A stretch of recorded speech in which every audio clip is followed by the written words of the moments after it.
For over a century, Balmoral Castle has served as the final sanctuary of the British monarchy, a granite fortress where the crushing weight of the crown is momentarily set aside and the sovereign can finally breathe the air of an ordinary human being. Within the private wing, the world's most scrutinized family operates under a singular sacred promise. What happens behind these ancient stone walls stays behind them. There are no press briefings, no unvetted outsiders, and no prying eyes. Or at least, that was the golden illusion the institution had maintained until a quiet morning in late autumn. Princess Catherine, walking through a protected royal corridor after a tense family meeting, noticed a tiny, unnatural glint tucked behind a 17th century wood carving. It was a black lens, no larger than a button, but its presence was a tectonic shift. In that singular instant, the safest place in the royal world was transformed into the site of a visceral violation. The monarchy was no longer facing a mere security breach. It was facing a crisis of trust that threatened to fracture the family from the inside out. Catherine did not scream. She did not call for the royal guards. Her shock manifested as a profound clinical stillness, the kind of silence that precedes a devastating storm. For a few seconds, she simply stared at the device, her body absorbing the reality that the most private moments of her life, her husband's life and her children's lives, might have been broadcast to an unknown watcher. When Prince William stepped into the corridor, moments later, he did not need to ask what was wrong. He saw the color drained from his wife's face and the way she pointed her finger, trembling slightly, at the wall fixture. The future king's expression turned into a mask of cold surgical fury. He understood immediately that this was not a technical error or a forgotten piece of estate maintenance equipment. It was a deliberate infiltration. The lens was angled with too much purpose, aimed directly at the space where the family traditionally lowered their voices before entering the private drawing room. It was a trap designed to capture the truth that protocol usually hides. The discovery was not merely about privacy. It was about the fundamental erosion of the deepest vulnerability that has plagued the House of Windsor, for decades the fear of the enemy within.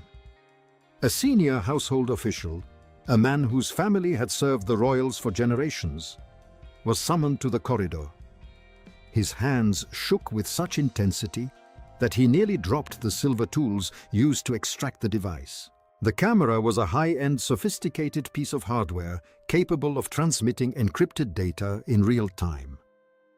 This specific micro-detail shifted the investigation from a tabloid prank to a matter of state-level espionage, or more terrifyingly high-level palace betrayal. If the camera was active, someone had been listening to the king's private medical discussions, William's plans for the future of the estate, and the children's unguarded laughter. The illusion of Balmoral as an impenetrable refuge was dead.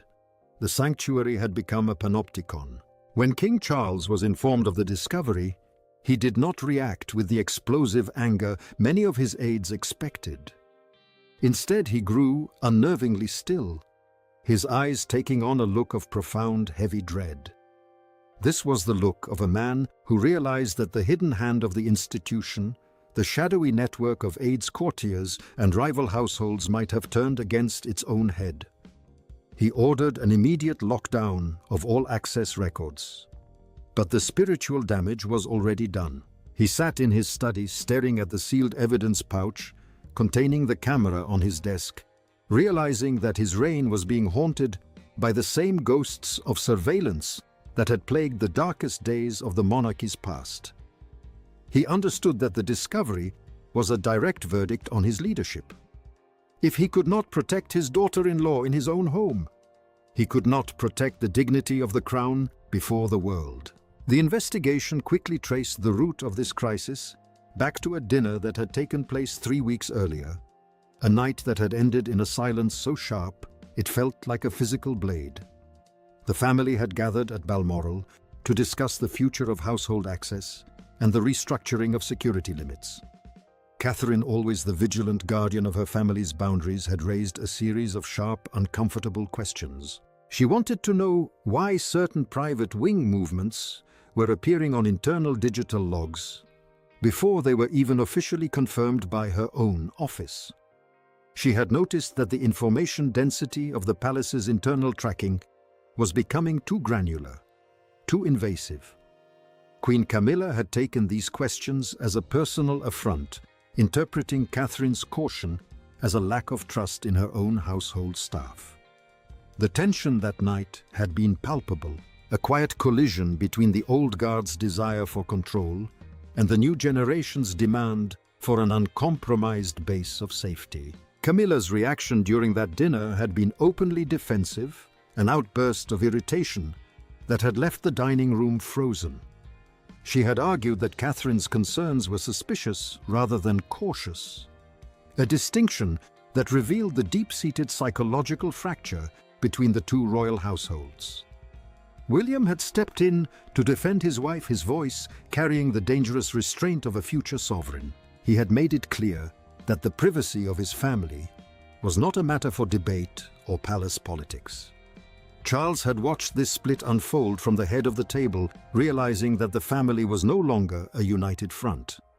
It was directly following that night, according to internal reports, that an unofficial security review was authorized, a secret check of the wing's sensors and wires, conducted entirely outside the normal chain of command.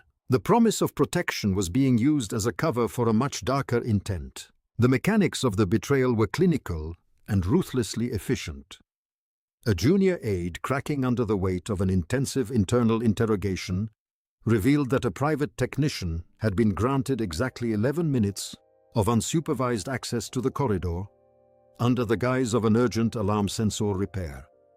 11 minutes was all it took to turn a secure home into a crime scene. This technician's badge had been activated through a clearance code tied to a senior household channel, a channel that required the absolute highest level of internal authorization. This was the shattering moment of the crisis. It proved beyond any doubt that the technician had not just wandered in, he had been deliberately invited. The threat was not an outsider bypassing the gates. It was someone with a master key to the front door. The breach was not a failure of the stone walls, but a failure of the people operating within them. Catherine's response to this revelation was not one of despair, but of a quiet, steel-edged resolve. She refused to allow the palace's communications office to soften the event into a routine security lapse. She understood that a lapse is an accident, but a hidden camera in a private residential wing is a targeted strategy. She told William that if the institution could not guarantee the safety of their children behind locked doors, then the relationship between their family and the institution would have to be fundamentally redefined. She was no longer operating just as a princess. She was operating as a mother whose most fundamental boundary had been violated. She stood her ground, demanding a full internal reckoning, even if it meant exposing the uncomfortable loyalties of those closest to the king. William stood beside her, a silhouette of monolithic support. He gave a quiet, devastating order to clear the room of all aides and courtiers, leaving only the blood relatives and the queen consort to face the truth. In that private sitting room, stripped of titles, protocol, and the usual buffering of staff, the monarchy was reduced to its raw human core. William's anger had moved past the unknown technician and the physical device. It was now aimed squarely at the culture of discreet secrecy that allowed such a breach to happen in the first place. He looked directly at Charles and demanded absolute accountability. The question hung in the air like a guillotine, a realization that in the relentless machinery of royal life, even the most trusted systems can be weaponized. Camilla's position became increasingly precarious as the access logs were meticulously reviewed. While there was no direct evidence that she had personally ordered the camera's placement, the technician's clearance was undeniably linked to a channel under her household's broad jurisdiction.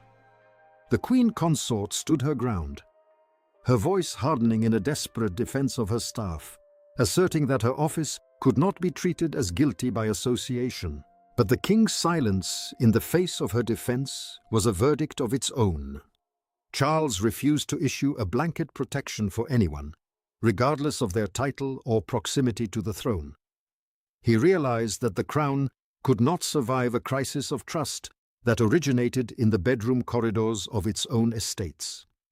He signed a temporary suspension of every staff member who had handled the logs that day, a move that sent a chilling shockwave through the entire royal household. The illusion of internal loyalty was permanently fractured. The fallout of the discovery reached a fever pitch when the security team confirmed that the camera had not been aimed at a staff entrance or a safe, but at the exact spot where Catherine and William often paused for a final private word before retiring for the night. This was the most intimate form of surveillance imaginable. It was a calculated search for the micro-details of their marriage, the whispers of their private doubts, and the unfiltered truth of their relationship away from the cameras of the press. Catherine absorbed this detail with a look of profound exhaustion. She realized that the aftermath of this breach would stay with her every time she walked down a royal hallway or closed a heavy oak door. She would forever be searching the shadows for the tiny black lens, the phantom eye that turned her lived reality into someone else's surveillance data. The public reaction once the news inevitably leaked through a highly controlled palace statement was a wave of national shock. The British public, who had seen the royals survive decades of scandals, found themselves revolted by the idea of a hidden camera in a family's private wing. Catherine became the symbol of a modern woman being hounded by an ancient invisible system. The front page of a major London daily featured a stark, commanding image of Balmoral's iron gates with the headline, "Who watched the Windsors?" It was a question that demanded immediate consequence. The monarchy's reliance on secrecy was now being used against it, as the public demanded to know how such an invasive breach was possible in a residence that costs millions of pounds to secure. Charles understood that he was standing at a critical juncture of his reign. He had to choose between preserving the comfort of his household staff and guaranteeing the safety of his heir. He chose the latter. He ordered a complete ground-up rebuild of the royal security chain, effectively stripping the individual households of their power to authorize outside contractors independently. From that day forward, every movement, every repair and every sensor check would be managed by a centralized military-vetted unit reporting directly to the sovereign's ultimate authority. It was a standardized approach to safety that eradicated the informal favors and loose clearances of the past. It was a surgical solution to a systemic rot. But while the security infrastructure could be rebuilt with new wires and new guards, the trust within the family was a far more complicated architecture to repair. In the final, most private resolution of the crisis, William and Catherine stood alone in the same corridor where the lens had been found. The prince made a solemn, unyielding promise: their children would not enter that specific wing again until the internal reckoning was entirely complete and absolute safety was guaranteed. He was not just a future king making a statement of policy. He was a father drawing an impenetrable line in the sand. He told Catherine that the illusion of royal safety was a myth they would no longer sell to their children. They would build their own boundaries based on strict discipline and verifiable facts, rather than the fragile promises of courtiers. Catherine nodded her peace, returning not through a palace order but through her husband's unwavering resolve. The aftermath of the hidden camera affair left the monarchy with a somber, irreversible clarity. The king had proven he possessed the authority to act, but the family had learned a devastating lesson: even their most sacred spaces were vulnerable to betrayal. Balmoral would never feel exactly the same. The smell of the Highland pine and the sound of the Scottish rain would now always be accompanied by the chilling memory of that 11-minute infiltration. The monarchy had survived the immediate scandal, but it had done so by admitting its own internal brokenness. It was a harsh lesson in the reality of institutional power. A crown is only as secure as the people who are permitted to stand in its hallways. The final verdict on the crisis was delivered not in a televised address, but in the strict new protocols that governed palace life moving forward. The access log was no longer a piece of paper casually handled by junior aides. It was a digital fortress, monitored with relentless precision. Charles had realized that true stewardship of the monarchy meant more than just preserving ancient buildings. It meant preserving the sanity and security of the people required to live within them.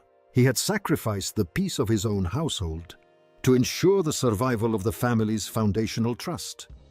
It was a defining decision that reminded everyone within the institution that in the modern era, the crown must be as transparent as glass and as hard as diamond. As the family prepared to leave Balmoral at the end of the season, Catherine took one last look at the carved wall fixture.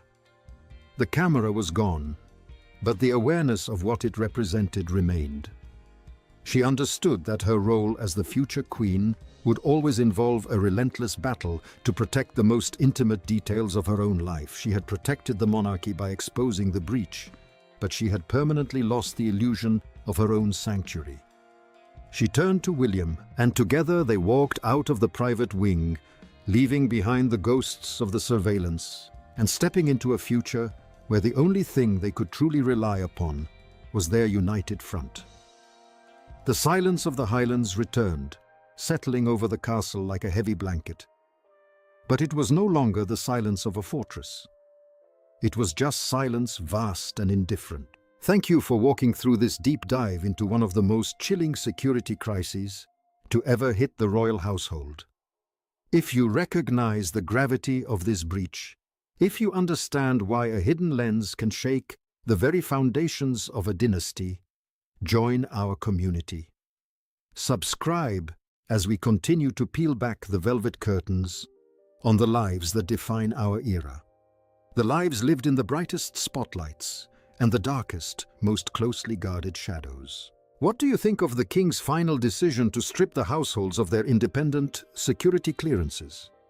Was it a necessary act of protection, or a sign that the palace had completely lost control of its own internal factions? Share your thoughts in the comments below. The stories of the sovereigns and the stars never truly end. They just wait for the next locked door to be opened. The lights of Balmoral are dimming for the season, but the truth is finally standing in the light. Keep searching for the reality behind the glamour. The journey through the corridors of power continues, and we will be here to witness every defining moment.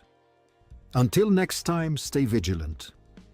And remember that true power is found not in the secrets we keep, but in the boundaries we refuse to compromise.